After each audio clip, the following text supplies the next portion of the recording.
Thousands of immigrants came through this registry room, but little is known about the Filipinos who came in the early 1900s. That is, until now. I mean, this is him. This is him? This is him. That is a great photo. Dolores Alec has quite a collection of old photos, newspaper articles, and other mementos of her father's life.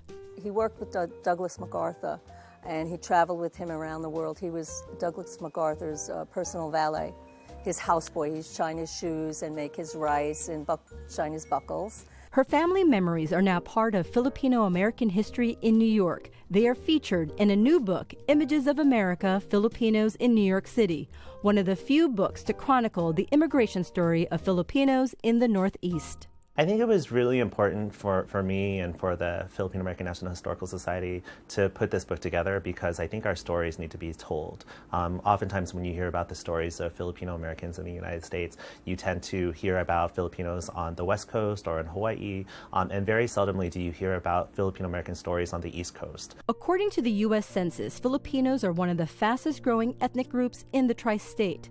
2013 census estimates more than 225,000 Filipinos in the New York, New Jersey area.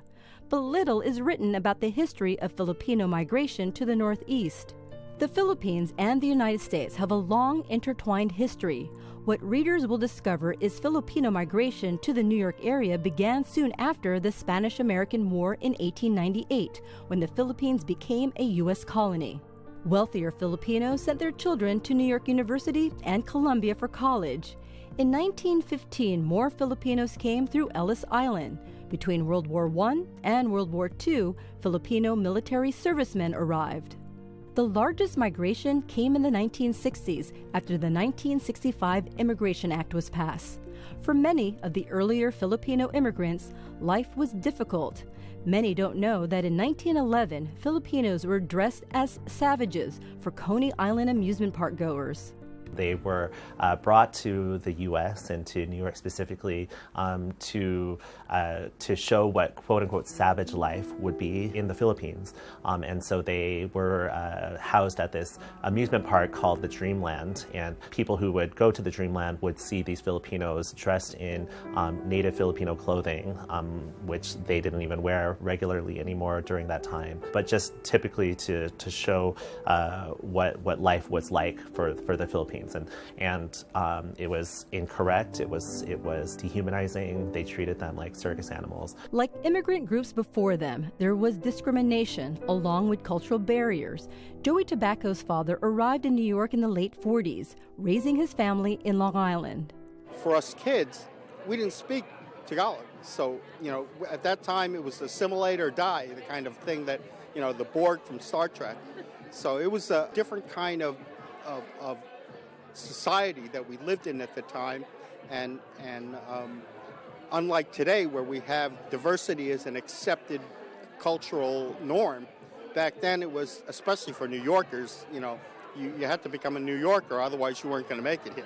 Alec, who grew up in Astoria, also remembers the isolation. We were the only Filipino family among all these white people. So it was difficult. I had no other brown friends. Everybody else was Irish, Italian, German, Greeks. It was difficult. To make matters worse, Alec's mother's family cut relations with her daughter because she had married a Filipino. Her father, meanwhile, kept the Filipino traditions from the homeland alive. He made Filipino traditions and Filipino culture a really very important part of growing up. And I went to every Filipino organization. I was Miss Philippine America. We joined all the Filipino organizations as I was growing up. She continued to identify with her Filipino roots into adulthood. Alec is on the board of the Filipino American Historical National Society, FONS. And I just love the idea of FONS because they're preserving the Philippine American history. And the community feels the same. It was a packed house at a recent book launch at John Jay College where they sold out of the hard copies of the book. Cool. So make it out to George and Dolly. George and Dolly. I think there's such a thirst for people to learn about history, especially if it's one that hasn't been taught to us before. So I think it really is our responsibility to teach others about our history. Thanks.